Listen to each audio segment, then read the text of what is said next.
Hello guys, welcome to Pakistani real reaction. तो कैसे हैं आप सब? उम्मीद है आप सब बढ़िया होंगे और मजे में होंगे। मेरा नाम है मुदस्सिर। नाम मुबश्शिर। सो गाइस, आज की वीडियो काफी ज्यादा कमाल की होने लगी है।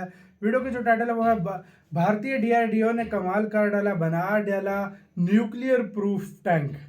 भाई सब एक टैंक होता है बम प्रूफ।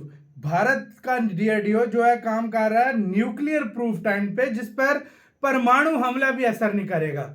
भाई यार, डीआरडीओ के लिए सलाम लिखो, जो लिखो कमेंट में कुछ ना कुछ लिखो। इंडिया स्ट्राइकर टैंक इसको बोला जा रहा है। पहले देखते हैं बाकी बातें। यार सलाम पेश करो। यार गाइस, आपसे क्वेश्चन है, ये पूरी दुनिया में मेरे ख्याल से सिर्फ इंडिया बना रहा है और नहीं, पता नहीं शायद और भी हो है कि नहीं। प्लीज कमेंट सेक्शन में बताना, प्लीज ये कंफर्म कर देना। तो पहले टेक्नोफिलिया का वीडियो मैं तो पहली बार सुन रहा हूं।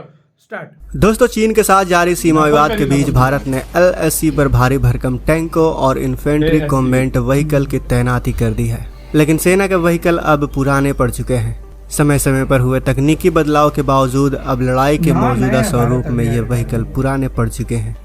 इसी जरूरत को पूरा करने के लिए भारतीय सेना ने आधुनिकीकरण की प्रक्रिया तेज कर दी है।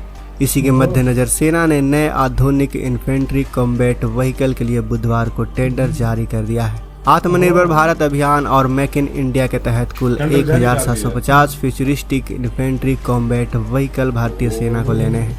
ये फ्यूचरिस्टिक इन्फेंट्री कॉम्बैट व्हीकल 80 के दशक के कॉम्बैट व्हीकल BMP-2 की जगह लेंगे। सेना की तरफ से जो RFI यानी रिक्वेस्ट फॉर इंटरेस्ट जारी की गई है, उसमें जिक्र है कि यह ऐसे फ्यूचरिस्टिक इन्फेंट्री कॉम्बैट व्हीकल होंगे जिनका इस्तेमाल नॉर्दर्न बॉर्डर यानी कि लद्दाख, सेंट्रल सेक्टर और सिक्किम के इलाके में आसानी से किया जा सकेगा। तो चलिए जानते हैं भारत के इन नए इन्फेंट्री कॉम्बैट व्हीकल के बारे में। लेकिन वीडियो में आगे जाने से पहले इस वीडियो को लाइक करें, अपने दोस्तों के साथ शेयर जरूर करें, इससे हमारी बहुत बड़ी मदद होगी। दरअसल दोस्तों, इन्फेंट्री कॉम्बैट व्हीकल का असली काम जंग के मैदान में सैनिकों को दुश्मन की गोलीबारी से बचाते हुए आगे बढ़ाना होता है।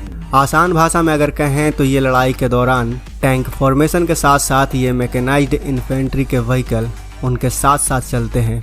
जब टैंक के जरिए दुश्मन के टैंकों को ध्वस्त कर दिया जाता है तो इन्हीं इन्फेंट्री कॉम्बैट व्हीकल में सवार सैनिक दुश्मन के इलाके में घुसते हैं और इन इलाकों पर कब्जा कर लेते हैं। इन्फेंट्री कॉम्बैट व्हीकल में न सिर्फ सैनिक का प्रोटेक्शन होता है, बल्कि दुश्मन के इलाके में घुसते वक्त इसमें लगे मशीन गन से फायर भी किया जाता है। कुछ तकनीकी बदलाव करके अब तक पुरानी कॉम्बैट व्हीकल को इस्तेमाल किया जा रहा है, लेकिन अब फ्यूचरिस्टिक इन्फेंट्री कॉम्बैट व्हीकल में लंबी दूरी तक मार करने वाली मशीन गन के साथ साथ रॉकेट और एंटी टैंक गाइडेड मिसाइल दागने की खूबी भी आने लगी है, जो आसानी से दुश्मन के टैंक को भी तबाह कर देते हैं। यकीन है कि यहाँ तक तो आप समझ गए होंगे कि आखिर इन्फेंट्री फाइटिंग व्हीकल का क्या काम होता है। चलिए अब आपको बताते हैं कि भारतीय सेना को किस तरह का इन्फेंट्री कॉम्बैट व्हीकल चाहिए होगा। सबसे पहले भारतीय सेना को मिलने वाले इन्फेंट्री कॉम्बैट व्हीकल कम ऊंचाई पर उड़ने वाले दुश्मन के हेलीकॉप्टर को नष्ट करने के लिए प्लेटफॉर्म का भी काम करेंगे। ये combat vehicle all train amphibious होगा, जो कि जमीन और पानी में भी आसानी से दौड़ सकेंगे। साथ ही 40 से 45 डिग्री से लेकर -20 डिग्री वाले इलाके में भी ये पूरी क्षमता के साथ काम करेंगे। भारत जिस इन्फेंट्री कॉम्बैट व्हीकल को बना रहा है उसकी लाइफ 32 साल से कम नहीं होगी। साथ ही इस व्हीकल की सड़क पर 70 किलोमीटर प्रति घंटे से ज्यादा और रेगिस्तान में 35 किलोमीटर प्रति घंटे से ज्यादा और सड़क पर रिवर्स स्पीड 20 किलोमीटर प्रति घंटे से ज्यादा की होगी। इसके अलावा कम से कम 70 से 100 कॉम्बैट व्हीकल हर साल भारतीय सेना को सप्लाई करने होंगे। यही नहीं, व्हीकल को आसानी से ट्रेन की बोगी में चढ़ाकर एक जगह से दूसरी जगह तक ले जाने की खासियत भी होगी। बहरहाल एक हफ्ते के भीतर इस फ्यूचरिस्टिक इन्फेंट्री कॉम्बैट व्हीकल की RFI पर अपना जवाब देना है। आपको बता दें कि फ्यूचरिस्टिक इन्फेंट्री कॉम्बैट व्हीकल के लिए अमेरिका ने भारत को तोहफा दिया है। दरअसल भारत और अमेरिका चीन का मुकाबला करने के लिए स्ट्राइकर आर्मेड व्हीकल के ज्वाइंट प्रोडक्शन पर सहमत हो गए हैं। स्ट्राइकर कॉम्बैट व्हीकल 8 पहियों वाला एक बख्तर बंद गाड़ी है, जिसका इस्तेमाल युद्ध क्षेत्र में पैदल सैनिकों को पहुंचाने और घायल सैनिकों को निकालने के लिए किया जाता है। एक स्ट्राइकर आर्मेड व्हीकल की लागत 2012 में $4.9 मिलियन थी, जो वर्तमान में इसका लगभग दोगुना हो सकता है। यह मौका मिलने पर दुश्मनों पर हमला भी कर सकता है और खुद को दुश्मनों की गोलीबारी से बचाने में यह माहिर तो है ही। इस कॉम्बैट व्हीकल की ताकत की बात करें तो इसमें C7 इंजन लगा हुआ है, जो 350 HP का पावर प्रोड्यूस करता है। इसे 2 लोगों का क्रू ऑपरेट कर सकता है।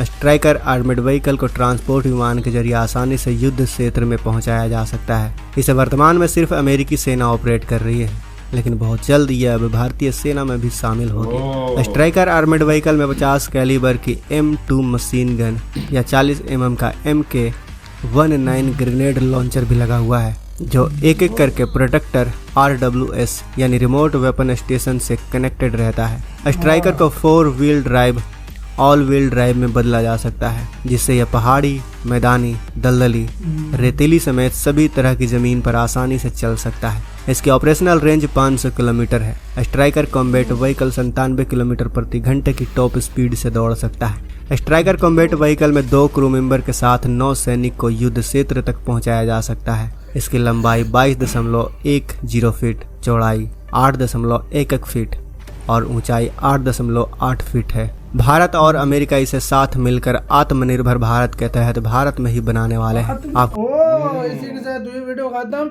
मतलब भारत अमेरिका आत्मनिर्भर भारत के तहत भारत में बना रहे हैं। तो वही ना, अमेरिका ने कहा है कि भाई हमारे साथ मिलकर बनाओ, टेक्नोलॉजी भी दे रहे हैं, सब कुछ कर रहे हैं। भाई वैसे एक बात है, भारत अपना टोटली जितना भी वेपन सिस्टम है उसको अपग्रेड कर रहा है, टोटली नया चीज ला रहा है। मैं तुम्हें एक बात, जो बम प्रूफ था वो एटम बम प्रूफ हो रहा है। जो भाई नॉर्मल पुराने थे उनको ऐसी चीज बना रहे हैं कि भाई वो जब युद्ध के मैदान में जाएगी तो अगला उसको पकड़ ही नहीं पाएगा। भाई वो इतना फास्ट सबसे बड़ी बात ये ना, पता है क्या बात है असल में, अभी ऐसा टाइम आ चुका है ना, तुम्हें पता है सबसे ज्यादा सैंक्शन लगे हुए हैं इस टाइम रशिया पे, ठीक है। और इस टाइम अगर इंडिया जो अपने हथियार तैयार कर रहा है वो तो कर ही रहा है, लेकिन ऐसे कुछ ऐसे हथियार भी हैं जो टेक्नोलॉजी इंडिया के पास नहीं है, वो अब अमेरिका दूसरा उसका सबसे बड़ा पार्टनर बनने वाला है मेरी नजर में, जो मुझे लग रहा है। देखो आगे का नहीं पता क्या हिसाब किताब है कि अमेरिका के साथ प्रोजेक्ट मिलकर भारत बनाएगा। वही कह रहा हूँ। देखो इंजन के बारे में भी बात आ रही है, एमका के स्पेयर पार्ट के बारे में बात हो रही है, ये जो टैंक्स है क्या नाम था इसका? पहले वो टाइम होता था भारत के पास पैसा आता था, भारत मंगवा लेता था। भारत अपना आत्मनिर्भर या मेक इन इंडिया के तहत कुछ नहीं बनाता था। बिल्कुल। अब भारत जिससे भी वेपन भी अगर लेना, पहले तो बहुत कम कर दिए भारत ने, और इधर प्रोडक्शन मतलब और देशों से वेपन्स लेना बहुत कम कर दिए, जिससे अगर ले भी तो वो भारत कहता है आत्मनिर्भर भारत के तहत। देखो अभी बड़ी खबरें आ रही थी, बोल रहे थे कि 114 एयरक्राफ्ट, कभी फ्रांस का बोल रहे थे, लेकिन भारत ने अपने खुद ऑर्डर दे दिया।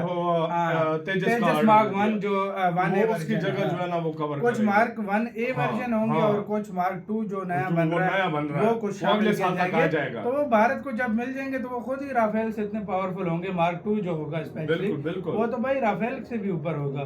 तो भारत कहता है अपनी चीज बनाओ ताकि किसी का कोई वो टेंशन भी ना बने। बिल्कुल। आपका इस बारे में क्या कहना है कमेंट सेक्शन में? अपना बहुत ज्यादा ख्याल रखिएगा।